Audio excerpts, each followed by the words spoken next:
মানে গোটা নমশূদ্র সমাজকে কংগ্রেস পার্টি অপমান করেছেন। আমি গোটা নমশূদ্র সমাজের কাছে আহ্বান রাখবো এই অপমানের বদলা নেওয়ার জন্য।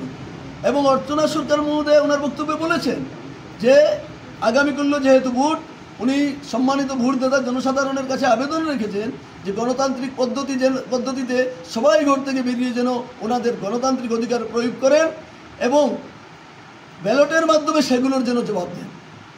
আমি এইটুকু অর্চনা সরকার মহোদয়কে অনুরোধ করব যে যেহেতু গোটা অনুসূচিত জাতি সমাজ শিক্ষিত মানুহ, জ্ঞানী মানুহ, নুবুজাকে নজনাকে একোটো কাম কৰা নাই।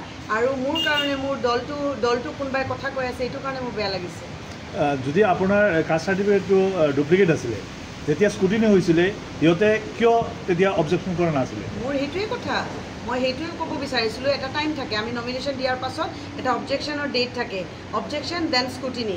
তেওঁলোকৰ অবজেকশ্যনৰ ডেটত একো পিটিশ্যন নাই, স্কুটিনিৰ দিনো একো নাই। আমাৰ ক্লিয়াৰ হৈ গ'ল, পাছ হৈ গ'ল, নিৰ্বাচনী সভা চলি আছে। যেতিয়া চলি আছে সিহঁতে জাষ্ট যেতিয়া গম পালে যে জনসাধাৰণ মোক কেনেকৈ ভালপোৱাটো দি আছে বহু মতেৰে, তেতিয়া সিহঁতে এনেকুৱা ডিফেম কৰাৰ কথাবিলাক কৈ আছে। আপুনি ভাবে নেকি এইটো এটা সম্পূৰ্ণ অপপ্ৰচাৰ চলি আছে? সঁচাকৈ অপপ্ৰচাৰ, এইটো পূৰা অপপ্ৰচাৰ। সিহঁতে গম পায় একো কৰিব নোৱাৰে। জনসাধাৰণ যথেষ্ট জ্ঞানী, যথেষ্ট বুদ্ধিমান, তেওঁলোকে গম পায় কাক ছাপোৰ্ট কৰিব লাগে। তেওঁলোকে গম পাইছে তেওঁলোকে একো ছাপোৰ্ট পোৱা নাই, সেইটো কাৰণে তেওঁলোক পাগলা হয়। মানুহৰ কাৰণে পাগলা হৈ গ'লে কোনো ক'ব নোৱাৰে কি কৰে, সেনেকৈ তেওঁলোকে মোক ডিফেম কৰাৰ চেষ্টাখিনিয়ে কৰি আছে। মুখ্যমন্ত্ৰীৰ বিৰুদ্ধে এটা মই কৈছোঁ, মই কালি ইলেকশ্যনটো ভালকৈ হৈ যাওক, চবে ভোটদানটো কৰি দিয়ক, গণতান্ত্ৰিক অধিকাৰটো দিয়ক। তাৰপিছত মই এজ এ আইনজীৱী এইটো কি বিহিত ব্যৱস্থা ল'ব লাগে এইটো 100% কৰিম। কাৰণ আমাৰ মাননীয় মুখ্যমন্ত্ৰী হিমন্ত বিশ্ব শৰ্মা মহাশয় তেওঁ কেনেকৈ জনসাধাৰণৰ কাৰণে জাতি ধৰ্ম বৰ্ণ নিৰ্বিশেষে কেনেকৈ কাম কৰিব লাগে চব ইমান ভালকৈ কৰি আছে। তাৰপিছত তেওঁলোক এনেকৈ ইনচাল্টিং এটা ষ্টেটমেণ্ট কেনেকৈ দিব পাৰে এইটো আমি চাম।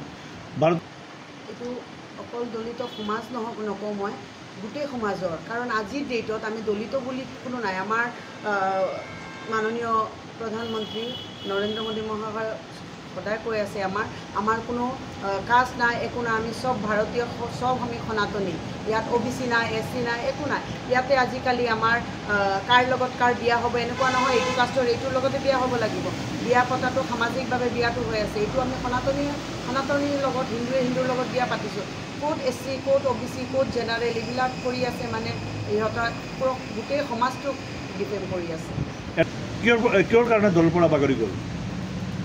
দলেতো তেওঁলোক দলত আছিলে, দলে তেওঁলোকক কৈছিলে, তেওঁলোকে আগতে মোৰ শুনামতে মই কাৰণ ছিনিয়ৰ কৰ্মকৰ্তা তেওঁলোকৰ সিহঁতৰ কথা হৈছে, তথাপিও মোৰ জনামতে যিমানখিনি মই জানো যে তেওঁ আমাৰ দলত আছিলে। তেওঁ আঞ্চলিক পঞ্চায়তৰ কাৰণে টিকেট বিচাৰিছে, দলে দিবৰ কাৰণে সাজু হৈ আছিলে, কিন্তু তেওঁলোকৰ কমিটমেণ্টটো আগত লাগে। কিন্তু আমাৰ প্ৰট'কল আছে, ভাৰতীয় জনতা পাৰ্টি এখন দল য'ত একো নিয়ম নিষ্ঠা বাহিৰে একো কাম নহয়। তাতে বৰিষ্ঠ নেতা আমাৰ হিমন্ত বিশ্ব শৰ্মা মহাশয় প্ৰধানমন্ত্ৰী, চবে টিকেটটো কোনে কেনেকৈ দিব লাগে এইটো আমাৰ ৰাজ্যিক তাৰে পৰাই ডিচাইড কৰা হয়। কিন্তু আগতে তেওঁ বিচাৰিছিলে, পিছত তেওঁ লোভত পৰি কিবা কৰি তেওঁ চাগে দলৰ পৰা বাগৰি গ'ল। নিশ্চয় ল'ম কালি ইলেকশ্যনটো। কালি মই মোৰ জনসাধাৰণ যে চব আছে চবক শান্তিটো চাওঁ, ময়ো খুচিমতে কামবিলাক কৰিব বিচাৰোঁ। কালিৰ দিনটো যাওঁ, কালিৰ দিনটো যোৱাৰ পাছত মই যেনেকৈ যি আইনী ব্যৱস্থা ল'ব লাগে 100% ল'ম।